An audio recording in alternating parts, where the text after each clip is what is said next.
Olá, meus amores, tudo bem? Vim aqui trocar um dedinho de prosa com vocês. Eu eu tava na aula acabou de acabar a minha aula de teologia e foi lido um poema lá que eu não conhecia, um poema que chama Saudade do Miguel Falabella. Me apaixonei pelo poema, achei lindo, maravilhoso e tudo que é lindo, maravilhoso que a gente gosta e que a gente acha que vale a pena a gente compartilha com as pessoas que são importantes e que a gente acha que também vai fazer bem para elas. E por isso eu vim aqui compartilhar esse poema com vocês. Por sinal, quem está aqui pela primeira vez, seja muito bem-vindo, muito bem-vinda. Eu sou Gislene Teixeira, sou sexóloga, especialista em relacionamentos e já aproveita, já clica aqui embaixo em inscrever-se, depois clica no sininho, clica em todas para você não perder nada aqui do canal. E para quem já é daqui do canal, não preciso nem falar nada, porque vocês sabem que vocês são extremamente bem-vindos e que moram aqui no meu coração. Bom, como eu disse, eu acabaram de ler esse poema na aula de teologia. Eu curso direito, eu curso teologia e de vez em quando alguém me pergunta, mas que raio você está fazendo com direito e teologia sendo uma sexóloga? Bom, na forma que eu atendo, né, da maneira como eu atendo, não tinha outro caminho a não ser cursar mais essas duas graduações para alicerçar o meu trabalho que eu faço, que eu atendo, que eu sou apaixonada por ele. Não dá para falar de sexualidade, de relacionamentos, de relações conjugais, afetivas, humanas, sem falar de direito, da questão do direito. Tudo envolve o direito, né? Nascer, casar, separar, patrimônio, a questão de tudo, né? Infelizmente também das violências, dos crimes sexuais, que infelizmente está presente aí,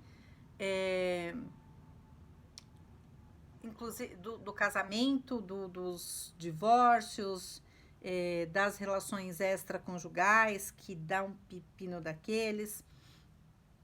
E a teologia não dá, né, da maneira como eu alicerço ali os meus atendimentos, não dá para fazê-lo sem ter a questão da teologia, porque teologia a gente fala de crenças, a gente fala de tantas coisas que estruturam o ser humano. Não exatamente religião, não é disso que eu estou falando, mas do que envolve, né? Nós temos tantas coisas ali, né, que no nosso entorno que fazem com que sejamos quem nós somos e a teologia me dá essa base junto com o direito e a sexologia e não dá para eu separar nenhuma dessas partes. Então eu junto tudo e com outras formações aí que também foram sempre, né, uma vai agregando a outra. E falando do poema que eu vou ler, tem o ser humano tem dois grandes medos, né? Um é falar em público. Graças a Deus eu não tenho nenhum desses dois grandes medos. Um é falar em público e o outro é expressar os sentimentos, as emoções, enfim. Não tenho nenhum dos dois, graças ao bom Deus. Falar em público, na verdade, é a minha grandíssima paixão. E, bom, também se não fosse, tinha algo de. ia dar ruim. Professora, palestrante, apresentadora de rádio, de TV, enfim, né? Falar é minha vida. Pode colocar assim 1 milhão de pessoas, me dar o microfone e esquecer de mim, porque eu vou falar lá até pelos cotovelos. Eu brinco sempre, né? Quando eu vou em algum lugar assim que entrega o microfone na minha mão, eu falo: olha, você pensa bem, hein? Porque se você me der esse microfone na mão, vai ser difícil você tirar depois. Não vem, não. Pensa bem se é isso mesmo que você quer. E o outro medo, né, que é expressar os sentimentos, as emoções, eu faço isso com muita naturalidade. E é muito gostoso. a gente falar para as pessoas que são importantes para a gente o quanto realmente elas são importantes. Hoje mesmo, falando com uma amiga, eu falei, olha, expressei minha gratidão e o quanto essa amiga é importante para mim. E do meu filho eu falo várias vezes por dia o eu te amo, e é o verdadeiro. Tem que ser verdadeiro, né? Para qualquer pessoa que você falar, tem sempre que expressar o que sente de maneira verdadeira ou fica quieto. Fica quieto, porque não dá. Então, eu até falo pro meu filho, olha, depender de quem tá aí do seu lado, né? Eu mando assim muitos corações de uma vez, sabe? 30 corações, com aquela coisa assim, cheia de coraçõezinhos. E ele retorna, né? Ele devolve. E então falar o eu te amo para um amigo, para o filho, para o marido, para o namorado, sabe? É muito importante. Mostrar para as pessoas realmente o que elas, sabe, o quanto elas significam pra gente. Isso não tem preço. Eu fico imaginando quão difícil é para alguém que não consegue, que quer, mas não consegue expressar os sentimentos, não consegue virar para um filho, para a mãe e dizer o eu te amo, você é importante para mim, obrigada, gratidão por tudo, e enfim. Eu entendo o que. Eu não sei o que de fato sente, mas eu imagino o que sente. Eu não consigo me imaginar não dizendo para as pessoas que são importantes para mim, não conseguir dizer, não conseguir demonstrar, mesmo porque é mais que isso, né? Amor é ação. Eu falei esses dias, eu fiz um vídeo, amor é ação. E a gente é muito importante. Isso é muito importante. Então eu acho que vocês vão se identificar com esse poema também. Por sinal, olha minha blusa, gente. Eu ganhei essa blusa faz tempo, uma blusa de moletom, escrita aqui bonita, bonita, bonita. E eu amo esta blusa e confesso que eu fico meio com receio de sair com ela na rua, sabe? Porque as pessoas vão olhar e falar, ah, olha, essa mulher se acha, né? Sim, eu me acho mesmo. Eu me acho. Eu só acho que devia estar escrito não 3 vezes, mas deveria ser assim, bonita, maravilhosa e humilde. Ai, então agora é sério. Eu falei brincando, mas é sério. Uma coisa que é muito importante e que a gente aprende, ou aprende errado ou não aprende na escola. Aliás, é o mesmo discurso de sempre. E que faz um mal danado a forma que nós aprendemos. Nós aprendemos que não reconhecer, não validar as nossas qualidades, que isso é humildade, isso é ser humilde e que é assim que temos que ser. Gente, uma coisa, outra coisa, outra coisa, uma coisa não tem nada a ver com a outra. Humildade é outra coisa. Não, não tem nada a ver com negar as nossas qualidades. Claro que a gente não pode ser prepotente, arrogante e usar as nossas qualidades de uma outra maneira e até para humilhar outra pessoa ou para se sentir superior às outras. Aí dá ruim. Mas reconhecer as nossas qualidades, os nossos adjetivos, as nossas habilidades é de extrema importância. E a gente vê o quão faz falta isso lá na frente, quando a gente trabalha com um conjunto de autos que eu sempre falo para vocês. Autoestima, amor próprio, autovalor, autorrespeito. Se eu não tenho, se eu não reconheço, isso causa um estrago sem fim. Isso causa, sim, isso vai muitas vezes te colocar lá durante anos na terapia. E por quê? Porque falaram que você não pode se validar de verdade, que você é bonita, que você é inteligente, que você faz alguma coisa muito bem. Então, ensinam desde criança que a gente tem que sempre, sabe, descer um tom. Ai, que lindo. Não, não, são seus olhos. Sim, obrigada. Muito obrigada, né? Então, tem muita coisa que precisa ser revista, porque o estrago ele aparece. E muitas vezes ele é tão grande que a gente olha e fala, não sei nem por onde começar. Então, sim, a gente tem que validar e reconhecer as nossas qualidades, habilidades, enfim, e não negá-las. A beleza tá aí. Como não reconhecer? A pessoa é inteligente, como que ela não vai dizer que ela é inteligente? Ela sabe que ela é inteligente. Tem parâmetros. Não pode dizer, eu sou inteligente mesmo e você. Vou usar o termo bem grosseiro aqui, e você é burro. Não, porque aí você deixou de ser inteligente, né?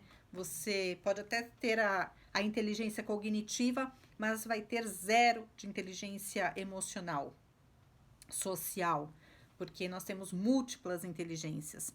Então, mas nós temos que reconhecer aquilo que nós somos para poder validar.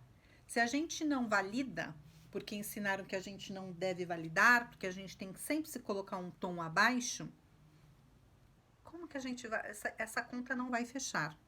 Então pensa nisso. A próxima vez que te elogiarem, falar, nossa, como você é inteligente. Não, não. Ai, como você é bonita. Não, imagina, são seus olhos. Ai, que blusa bonita. Ih, é velha, olha, tá até furadinha aqui. Para com isso agora.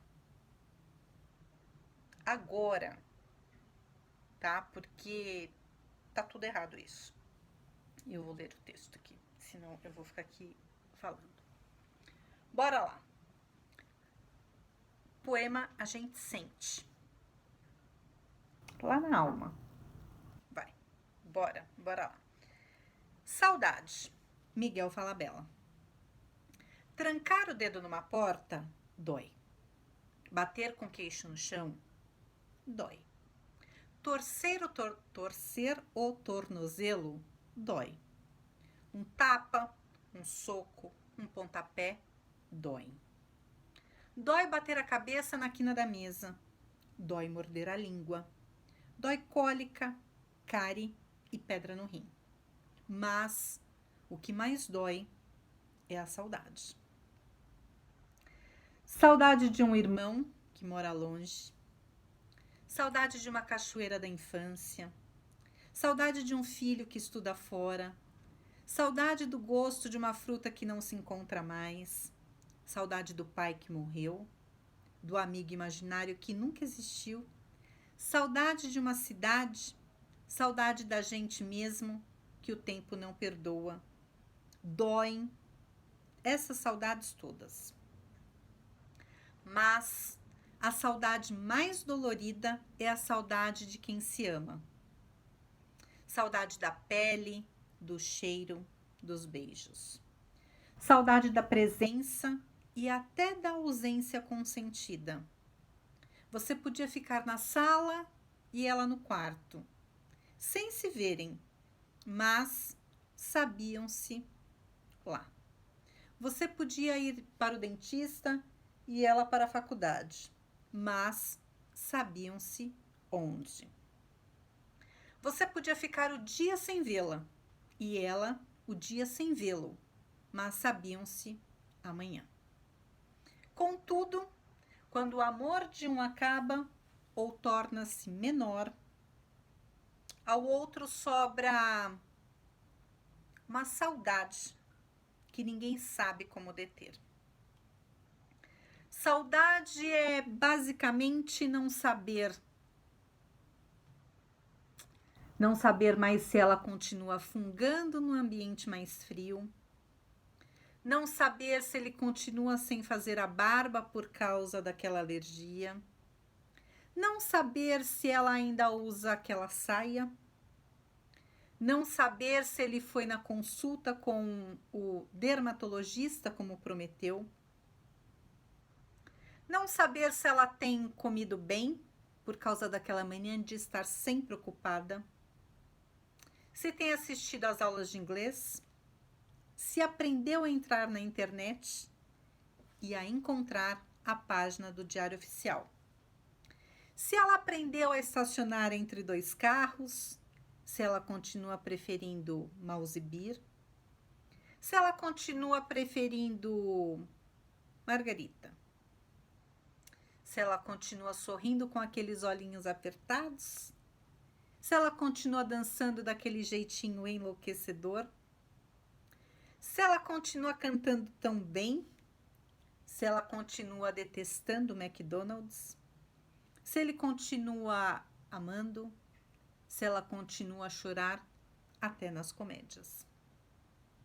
Saudade é não saber mesmo, não saber o que fazer com os dias que ficaram mais compridos, não saber como encontrar tarefas que lhe cessem o pensamento, não saber como friar as lágrimas diante de uma música, não saber como vencer a dor de um silêncio que nada preenche. Saudade é não querer saber se ela está com outro e ao mesmo tempo querer. É não saber se ele está feliz e ao mesmo tempo perguntar a todos os amigos por isso. É não querer saber se ele está mais magro, se ela está mais bela. Saudade é nunca mais saber de quem se ama e ainda assim doer. Saudade é isso que senti enquanto estive escrevendo e o que você provavelmente está sentindo agora, depois que acabou de ler. Saudade é o nome desse poema, Miguel Falabella. Bom, bem, que dizer disso? Acho que dispensa comentários, né? Descreveu ali o que é saudade de fato, né? Ele começou falando das dores físicas, dores do corpo, bater a cabeça, sentir cólica, sentir, sabe, cólica renal. São aquelas dores que doem, mas passa. Depois ele começa a dizer das saudades fraternas, familiares. Saudade de um irmão que mora longe, saudade de um filho que estuda fora, do pai que morreu, saudades geográficas, né, de uma cidade, saudades, aquelas memoráveis mesmo, né, saudade da cachoeira na infância. E aí entra naquela saudade que dói. E é aquela saudade típica de quem ama.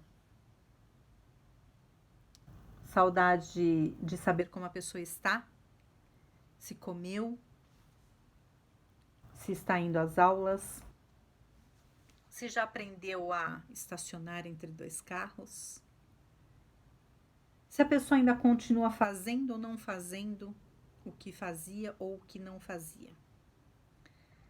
É aquele amor à distância, que você não tem mais notícias, que você não sabe mais de nada, como está, mas que você tem tudo guardadinho na memória, que você viveu uma vida com aquela pessoa, não importa quanto tempo, mas que você compartilhou a sua vida com aquela pessoa e ela com você, que você conhece todos os hábitos dela, sabe quando ela chora, quando ela ri, quais são os motivos para cada uma dessas, né? Os motivos da alegria, da tristeza, que se emociona até com propaganda de sabão em pó. Que no último capítulo da novela, quando aparecer a cena do do casamento e do Felizes para Sempre, ela vai chorar. Que com determinadas músicas ela vai se emocionar, que ela vai sair dançando pela casa, o cheiro do perfume que vai ficar na memória olfativa para sempre, e que mesmo que você sinta aquele mesmo perfume em outro lugar, em outra pessoa, você vai lembrar daquela pessoa que você ama. Você vai pensar, você vai lembrar, você vai... Talvez não vá nada. Talvez fique apenas no plano da imaginação, da memória, da saudade. Mas talvez você nunca mais veja, não saiba, não tenha notícias. Mas você sabe exatamente o que vocês viveram, como foi, por que foi, por quanto tempo foi. Isso não há nada nem ninguém que apague. Saudade. Acho que eu deveria escrever a continuação desse poema, né? Saudade. Às vezes a gente. Saudade não significa querer viver aquilo tudo de novo. Não. Às vezes é saudade daquilo que você viveu, não que você queira continuar vivendo. Saudade a gente guarda daquilo que foi bom, mas nem tudo que vivemos foi bom. Portanto, muitas vezes não faz sentido continuar vivendo, ou querer viver, ou querer trazer aquilo que viveu para o momento presente. Por isso, a gente pode pensar que saudade, muita gente fala, tá com saudade, quer de volta. Não. O tempo não volta. A gente tem ideia de como é, de como foi, mas nunca vai ser de novo. Saudade é lembrar lembranças. Saudades são lembranças. Se estivesse no presente, não seria saudade. Seria outra coisa.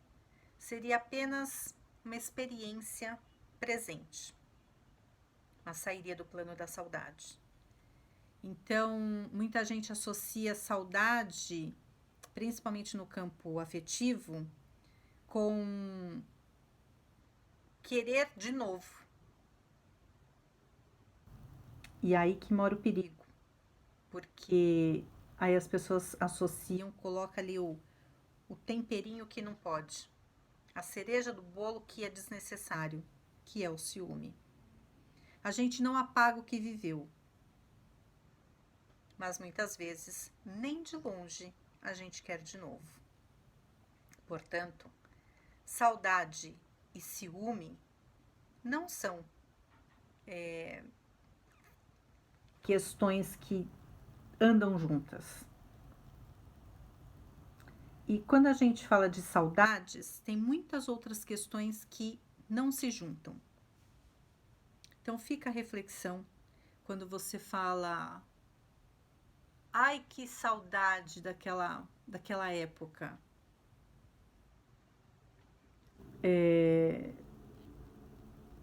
Outro dia eu estava conversando e eu estava falando de uma viagem maravilhosa que eu fiz, espetacular.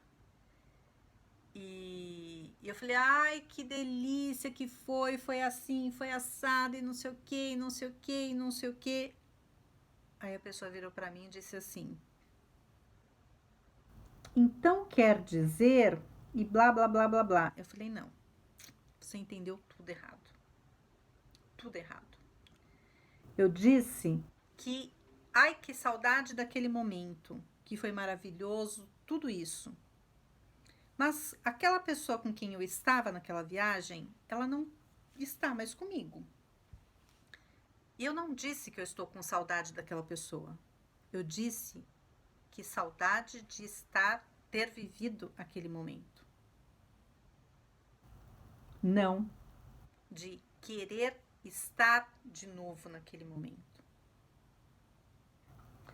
Eu não disse que eu queria estar com aquela pessoa que esteve naquele lugar.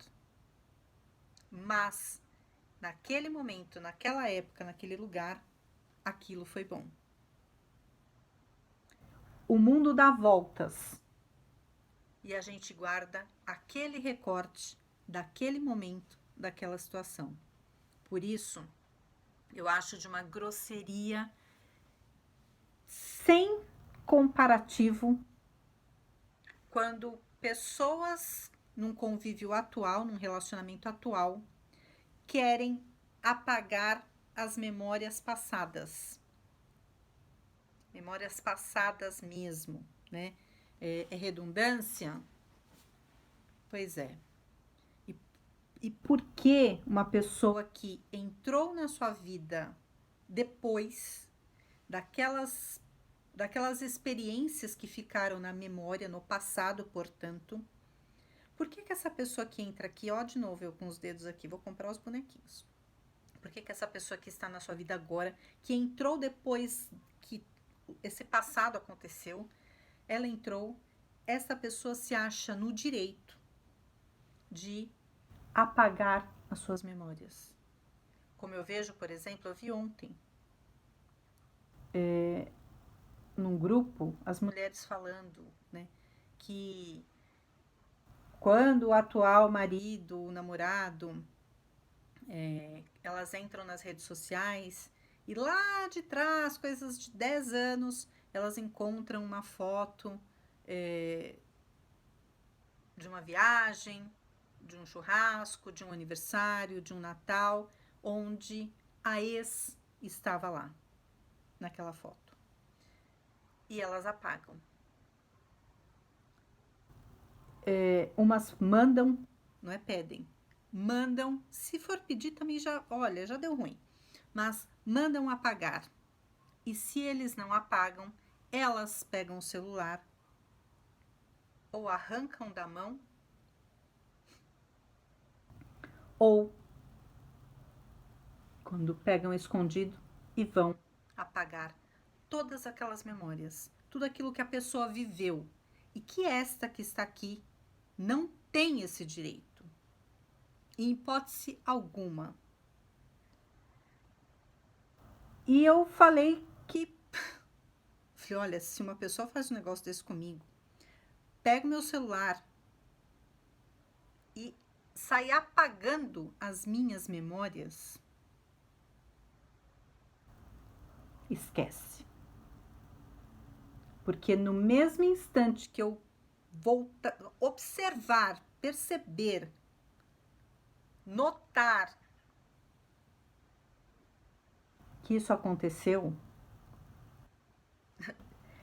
esse presente vai virar passado. Porque tô falando por mim, cada um, eu não dou direito a absolutamente ninguém. Ninguém é ninguém. Pode ser mãe, pode ser pai, pode ser filho, pode ser marido, pode ser o raio que o parto, pode ser o papa. Eu não dou direito a ninguém apagar as minhas memórias. O que eu vivi é meu. E se a pessoa chegou depois e está na minha vida, é porque ela está vivendo isso agora. E a depender do que aconteça, até um ato desse de querer apagar, incinerar, deletar o meu passado, ela pode se tornar passado. Tudo depende do comportamento aqui. Porque se esse passado fosse importante, ele não seria esse passado que precisa ser apagado. Portanto, a gente precisa... E hoje eu conversei muito com um casal de adolescentes, de jovens. 20 anos, 21 anos. E eu conversei muito com esse casal. E eu disse, é um casal, era um rapaz e uma moça, mas não era um casal, os dois não formavam um casal, né? E eu disse, tudo começa no começo. E o começo de um relacionamento é quando ainda nem é um relacionamento. É ali que a gente coloca as cartas na mesa sobre os assuntos delicados. E respeito a gente não pede, muito menos manda. É uma construção e ao mesmo tempo é uma conquista. É um passo de cada vez. Não queira ultrapassar uma linha que é muito tênue. De achar que você está junto, então você tem todos os direitos sobre aquela pessoa, inclusive sobre a questão de apagar ou não o passado da pessoa. Eu falo sempre, tem 300 vídeos aqui no canal que eu falo a mesma coisa. Um casal são dois indivíduos. Dois indivíduos individuais. E quando você chega a se relacionar com essa pessoa, ela já teve outras experiências. Várias outras experiências, às vezes. Ela já teve um ex-namorado, outro ex-namorado. Ela já teve uma paixão que não deu em nada, mas ela sentiu aquilo. E que de repente ela escreveu... Gente, eu achei outro dia uma carta de amor que eu escrevi quando eu tinha 16 anos. E eu fui na casa da minha mãe, mexendo numas caixas lá, umas coisas minhas que estão guardadas lá. Eu achei no meio de um livro. E eu li aquilo, eu falei, gente, olha isso, que paixão era essa? Inclusive, vou dar um spoiler. Para quem eu escrevi essa carta e que foi minha grande paixão da vida, essa pessoa vai ver esse vídeo. Essa pessoa é meu grande amigo hoje. Hoje não, sempre foi a vida inteira. E eu li aquela carta e hoje não faz mais sentido nenhum. Absolutamente nenhum. Mas eu lendo aquilo, eu falei, gente, eu vivi isso. Se não tivesse registrado, eu nunca mais ia me lembrar disso, dessa delicadeza, dessa paixão, desse sentimento, desse desejo, nunca mais. Agora, imagina se um atual pega essa carta que eu escrevi quando eu tinha 16 anos e fala, eu vou rasgar essa carta. Você vai jogar fora. Eu vou pôr fogo nessa carta. Com que direito? Direito zero. E segundo, a troco de quê? Ciúme de um pedaço de papel escrito há 40 anos, né? Então, você olha e fala assim, só uma pessoa muito insegura apagaria um passado. Então, a gente começa a entender isso no começo. Respeito, você começa a galgar na primeira troca de mensagem, depois no oi sumida, depois naquela mensagem que não é respondida, aquela e nos pequenos e primeiros detalhes. Não é quando lá na frente você já está com a pessoa. E aí um dia você sai do banho ou você acorda e você se surpreende com a pessoa ali com o seu celular e com seu passado, as informações que você tem ali apagadas. Nesse mesmo grupo que essas mulheres diziam isso ontem, diziam, eu também apago contatos que eu cismo. Às vezes, e aí algumas disseram, se eu cismar com o nome eu apago. Nem pergunta. Primeiro que eu sei que cada um é cada um, mas olha, não vou falar nada não. Mas e aí um desses contatos que uma moça apagou era da chefe. Ela simplesmente olhou o nome, não sabia quem era, vou apagar. E ele só descobriu porque, uns dias depois, ele precisou mandar mensagem. E cadê o contato da mulher, da chefe? E aí ela perguntou. Viu ele lá todo nervoso no celular, perguntou: o que foi? Tô procurando um contato aqui e tal, eu tinha contato, mas como assim? Aí ela descobriu que esse contato era da chefe. Então a gente precisa pensar que com que direito? Com que direito a pessoa chega, mexe nas suas coisas, joga fora, apaga, queima, deleta, manda, desmanda? O meu amor, você está chegando agora. Eu vivi tudo isso. E tudo que eu vivi é passado. Não lhe diz respeito. Lhe diz respeito daqui para frente. Então, quando a gente fala de saudade,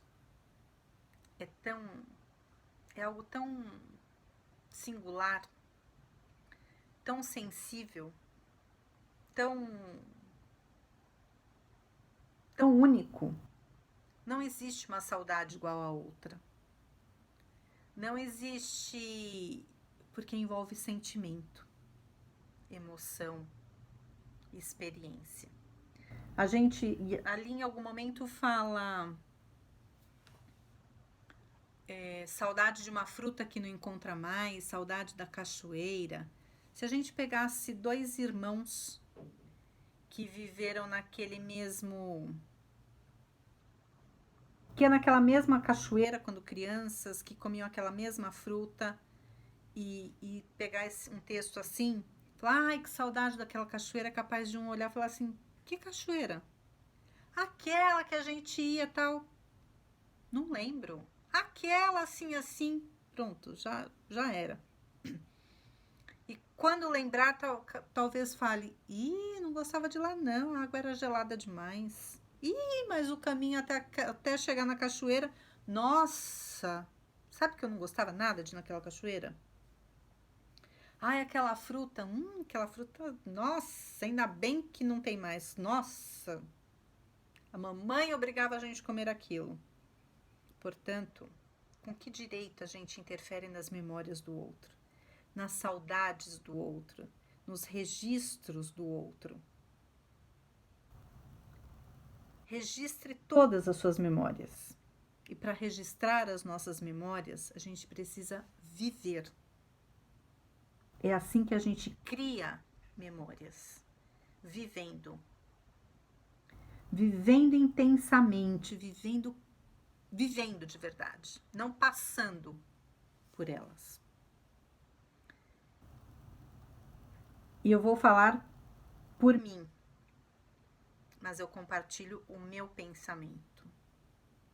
Jamais permita que ninguém apague as suas memórias. Jamais permita que ninguém ouse apagar aquilo que você viveu. Porque as suas memórias são suas, são únicas. E ninguém neste mundo tem direito a ousar se atrever a apagar aquilo que você viveu. Pense bem. Pense bem. Que direito você está dando para alguém que chegou agora pegar tudo que você viveu, seja lá no que for. As suas lembranças estão materializadas num pedaço de papel, numa foto, num vídeo, numa cartinha de amor, de uma pessoa que nem você tem ideia de onde anda aquela pessoa. Que, ainda que você tenha ideia, aquela pessoa não significa mais nada para você. E que se você colocar aquela pessoa na sua frente, capaz de você falar, ai, nossa, que horror. Mas aquela lembrança, daquela paixão, paixonite aguda, é o que conta. Não permita que ninguém tire isso de você. Porque isso é um abuso. Isso é uma falta de respeito. Isso é uma violência. E por fim, mas muito importante, o que eu sempre falo, as pessoas só fazem com a gente aquilo que a gente permite que elas façam. Portanto, as pessoas vão te desrespeitar se você permitir que elas te desrespeitem. Agora vem o pulo do gato. Ninguém chega te desrespeitando de uma vez. Chega igual o gato, sabe? Assim, de mansinho. Não chega, sabe? Não é aquele animal que chega, uau, né? Então, é aquela coisa de mansinho, assim. Olhando, tipo, deixa eu ver o que tá acontecendo aqui. E depois dá o bote. Fique alerta, fique atento aos sinais. Porque depois que aconteceu, aconteceu. As pessoas só fazem com a gente aquilo que a gente permite que elas façam. Ah, mas fulano me desrespeita. Você percebeu o sinal? Você continua lá por quê? Você não colocou aquela pessoa no lugar dela por quê? Ou você não tirou aquela pessoa da sua vida por quê? Ah, porque você é carente? Porque você é dependente emocional? Vai procurar ajuda. Vai para terapia. Ah, eu sou dependente econômica, financeira. Vai procurar um jeito de sair disso. Vai estudar, vai procurar emprego, vai procurar uma creche para o filho, vai vender bolo de pote, vai vender cachecol, vai vender calcinha, vai fazer qualquer trem. Só não fique com quem te desrespeita. Não fique, não aceite ser desrespeitada. Porque se isso acontecer, as memórias que você vai guardar não vão ser saudades. Saudade a gente tem daquilo que foi bom.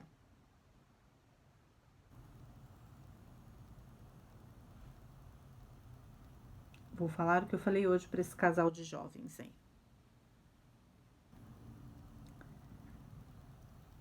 O que eu sempre falo aqui também, o negócio da culpa e da responsabilidade. Qual é a sua responsabilidade quando as pessoas te tratam mal?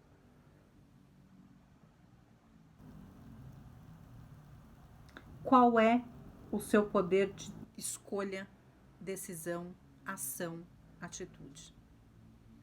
Se eu vi, percebi, notei, senti na pele que eu estou sendo desrespeitada, maltratada, ignorada, e eu continuo, será mesmo que o outro foi o único culpado? Será que eu não tenho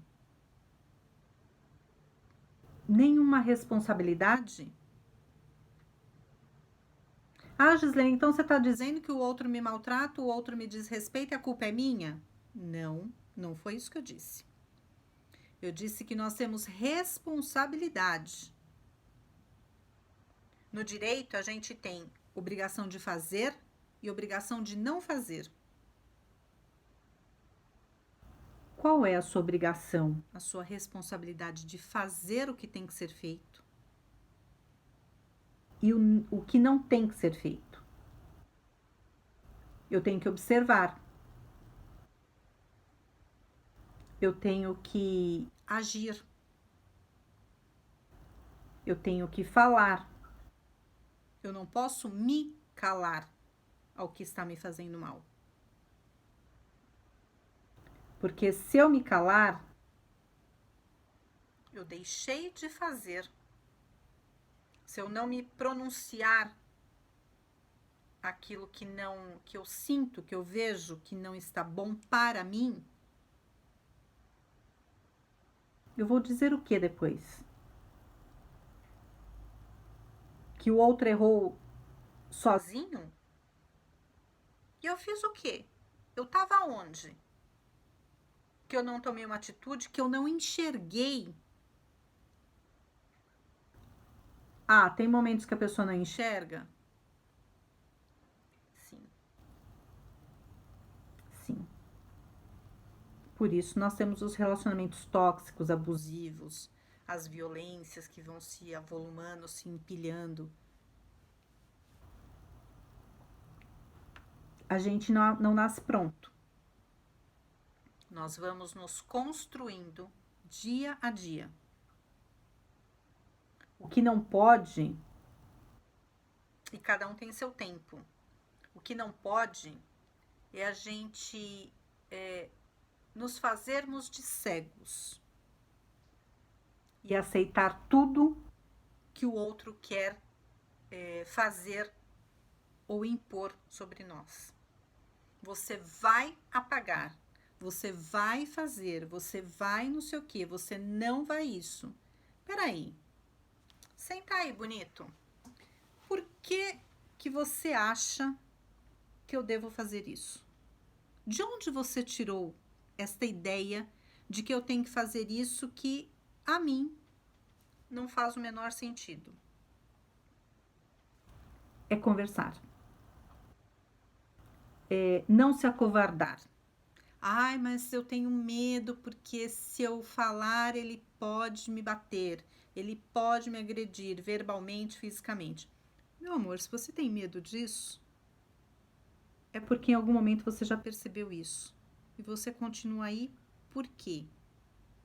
Não é não vou fazer para não sofrer determinadas sanções. Está no lugar errado. Está no lugar errado. Sai o quanto antes. Ai, mas é que eu amo tanto. É o amor da minha vida. Se eu falar, ele pode ficar chateado e ele pode não me querer mais, ele pode não me chamar mais para sair, ele pode não responder mais as minhas mensagens. Meu amor, se você tem medo de perder, você já perdeu. E por sinal, ninguém perde o que não tem.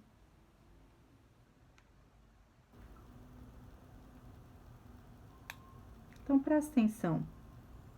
Você está vivendo ou está passando pela vida? Você tem. O que você está vivendo vai ficar na saudade? Ou vai ficar marcado na força do ódio? É você quem decide. A gente não decide, a gente não escolhe os acontecimentos. Tem coisa que não dá pra gente escolher, não dá pra prever, não dá, mas a gente escolhe o que é que a gente vai fazer com aquilo que a gente sente. Eu não escolho o sentir, mas eu escolho o que é que eu vou fazer a partir daquilo que eu senti. É sua responsabilidade. Não se isente da sua responsabilidade e colocar na conta do outro. O outro tem a parcela dele e você tem a sua. Não fosse assim, não faria sentido